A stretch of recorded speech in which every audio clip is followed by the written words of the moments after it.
Hi, and welcome to The Chamber Does What?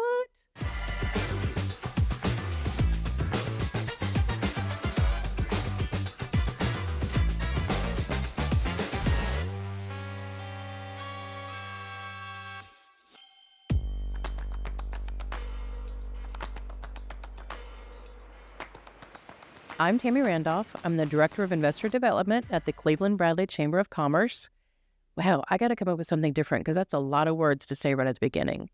Thank you for joining us. We are filming here at the Jeff Morlock Youth Force Center for the Boys and Girls Club of the Ocoee region. So glad to be here with them.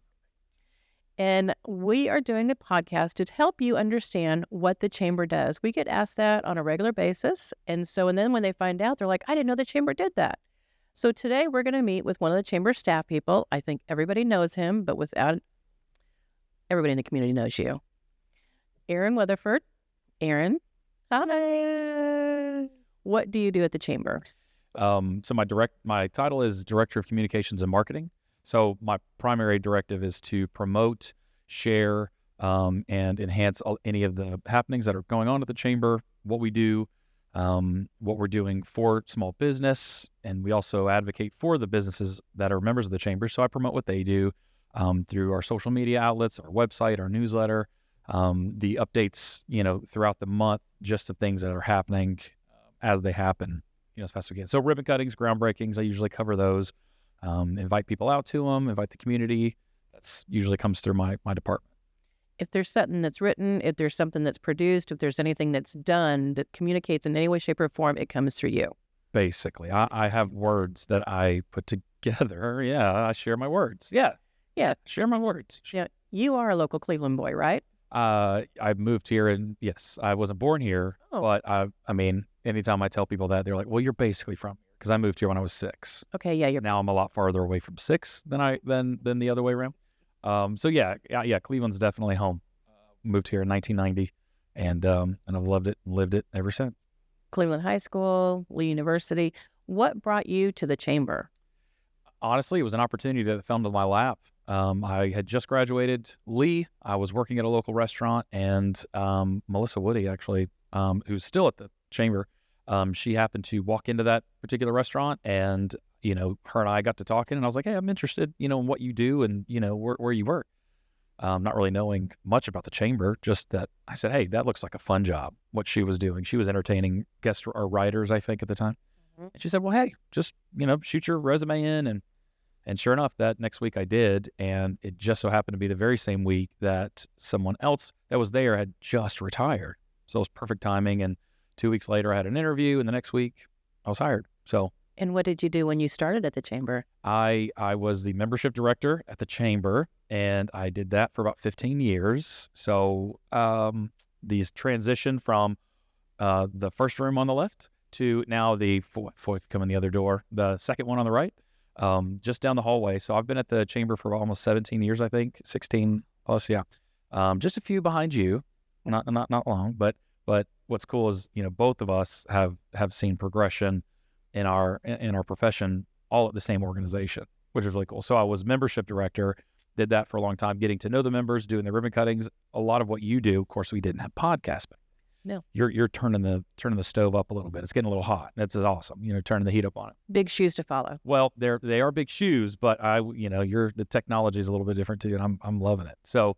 And now I do communication. So I get to still work with the membership, which is really cool, but I get to help tell their story as opposed to talking with people who are not members, who are going to be, and tell them what the benefits are of the Chamber. I actually, can help members right then and be able to help tell their story as best I can. Now, if a member comes to us and they say, hey, I have this event coming on, we're going to have this silent auction for a fundraiser. How can you help me promote it? What do we do to help them promote their events like that? Absolutely. So some things that initially I say right out of the gate, the low-hanging fruit, if you will, is if you have a flyer, we can print that off, put it at the office, because our office is also a hub for business meetings. All week, every week, almost every day, large groups, there's traffic. Outside of that, visitors that are coming through who might be in town that time. So we that's just, they're always walking by, and we help promote it that way. We also share it on social media. So we ask our members to tag us on social media through Facebook, Instagram, We help share their content. If they have a flyer out there, we share it that way. We also put it in the newsletter. The newsletter, we have a member memo section at the bottom of our newsletter that allows me an opportunity to have a place just for member information. So the newsletter generally consists of things that the chamber's doing, things that we're helping partner with, or news regarding the chamber. And then at the end, we usually have a big space for members. If they have a promotion, if they've got a big event coming up, if they've expanded into a new location, it's an opportunity for us to continue the conversation about what our members are doing and how they are helping our community grow as a whole. So those are some of the quick, ways that we help promote that. And then obviously at the Chamber Connect events, after hours, and then the breakfast, the coffees that we have, we give them a platform to talk about their event there, to 115, 20 people at those events usually. Yeah, usually somewhere between 110 and 150 people. And then the after hours usually about 50 or 60, I think. We've been getting, between 55 and 60 people coming to the after hours because we've got something on the second Tuesday in the morning, and then on the fourth Tuesdays are after hours. And so trying to coordinate to give them a platform, give them a place to get to know each other, get to talk to each other and meet and share what they have going on as well with those 100 people that are there, and then go share it out as well. And those events, they don't cost anything extra. If you're a member, you get to come to those events free. So having an audience of, in the mornings, 100 plus, in the after hour events, 50, 60 plus, being able to share what you're doing in front of those people, that's a platform you get once a month. And you get a chance to say, hey, this is what's going on with us. This is how we can help. This is what we're looking for. We're looking for volunteers, or just to get the word out there. So we basically are trying to provide opportunities for our members to share what they're doing to the masses as best we can. And that's where it all kind of funnels through my department. So part of the things that you do in your job, like you said, you do all of the communication, everything that's printed, written, that comes from you. One of the biggest things that we've been working on since this is our centennial year has been a rebranding of the chamber and our logo. That's right. Can you talk about that a little bit? Because I've noticed some gray hairs that you didn't have when this process started. Yeah, there's a few. There's a few. They kind of, you can't hide from those. They're out there. So one of the cool things about our organization is that we are so involved, and we're seen in a lot of different places. And the whole point of this podcast is talking about what does the chamber do? What is, I didn't realize you did that. So one thing we wanted to do in this centennial year as we celebrate our 100 years serving our community was shift our brand a little bit. We've had the existing logo for, I think, about 25 or 26 years. So we thought this was a good opportunity to make a statement, I guess, with our new logo. So showing that this, with the concept of this new logo, we had a couple different ideas, but it always came back to, well, does it actually show what the chamber does? A lot of people have when I say people, regions, a lot of areas, organizations have rivers or have mountains in their logos, and that doesn't necessarily scream Cleveland.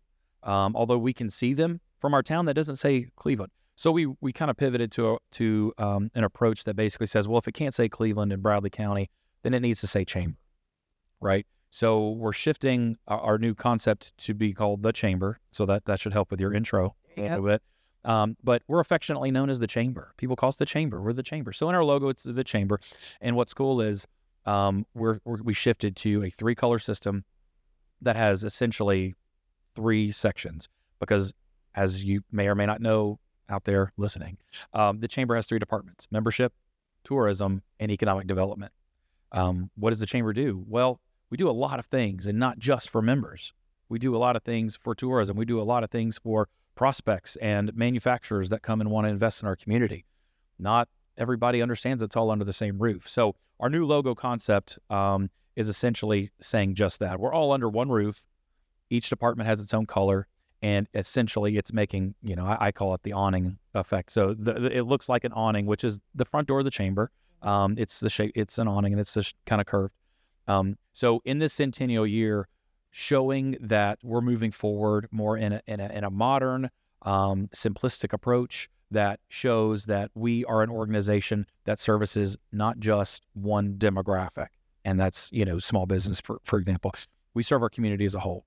If you live in Cleveland or Bradley County, you're going to benefit from what the Chamber does because of what we're involved with and because of what we're engaged in, which is really cool. So yeah, it's a little stressful. It's been hectic. It's been a long time coming, I think, for this new logo concept. But we're proud of it. It's been a lot of work. I don't have to tell you that. You understand that. But I'm pumped about what it represents and moving forward, how we're going to be able to integrate that in a variety of different ways. New logo, new website, New everything. Positive, moving forward chamber. Absolutely. A modern, like we want to be perceived as an organization that any business owner, that any person, regardless of your age, if you're an entrepreneur, if you're a seasoned professional, 50, 60 years in the business, we're an organization that can help you, regardless of where you are in the timeline of your business. So it's a cool approach, and I'm excited. But yeah, new website, all new everything, and it's still the same chamber, just a new look. Yeah, we love our community. Absolutely. We love our members. We love everything about Cleveland and Bradley County, and we just want to keep it moving forward and making it better and better every day. Absolutely. That's exactly right. And that's what the chamber does. Bam. Boom. Nice job, Tammy. That was killer. That was great. Off topic. I love no topics. So I'm going to do off topic. Since you've been here, since you were 6 years old, you've been at the chamber now for 17 years. Out of everything in Cleveland and Bradley County, where is the one place that you think this is the heart of Cleveland and Bradley County? This is where I need to take someone to come and see. This is Cleveland. That's a hard one. Yeah, I'm glad I'm not being asked that. Yeah, question. that's and again, different perspectives, obviously, right? So I've got kids, and they love obviously our parks. They love to go to the parks. They love Deer Park, the Greenway Park. Being able to go to those spaces, and it's open for the community, and the way the city and the county have invested in those parks, they're updated. They have the good, the good stuff that you fall on that doesn't hurt you. You don't get wood fall on it. You don't get wood in your knee. No, you don't. You can fall on it, and there won't be a copay at the doctor's office. One of those things. So the various parks, but we're also engaged in athletics through softball, basketball. So just the community aspect of it. So it may not be one particular place. It's more of just kind of the community as a whole of being able to do things that community members are part of. So in my daily role, I get to meet a lot of people, and my kids go to school with kids who are also engaged, and then I get to meet their parents when we go out in public, go to the parks and do team stuff. So I love the aspect of community as a whole, because there are so many opportunities in our community to be a part of that community. And, some places don't necessarily have it to the degree we do, which is a blessing for us. And with kids, being able to have things to do is a blessing, not just, okay, we're at the house or we're in our backyard. Like, you can go out, you can explore, and that's really cool in our community. I think, and that's, I said a lot, it doesn't matter how much we're growing. Everybody talks about how much Cleveland Bradley County is growing, and we are. But we still maintain that community feel. People still wave at you when you drive down the road. People open the doors. Someone's going to talk to you whether they know you or not. And you're going to have that engagement and that connection. And I think that's the heart of Cleveland. It is. So good call. Yeah. Well, hey, listen, that's the call. It's off topic, and I love it. Thank you, Tammy. Appreciate it. Thank you very much. I just want to say that I think it's been a good thing to start this. Mm-hmm. And I look forward to see what we're going to do next. We will be on your platforms with YouTube, on the social media platforms. We're going to try and put this on our on podcast platforms. Like, subscribe, share, visit, all of the things, all of the words that I don't know yet, but I promise I will learn within the next 2 episodes. But thank you for being here, and thank you very much to the Youth Force Center for the Boys and Girls Club of the Accord Region for letting us film here and helping us with it. And y'all have a great day. Thank you.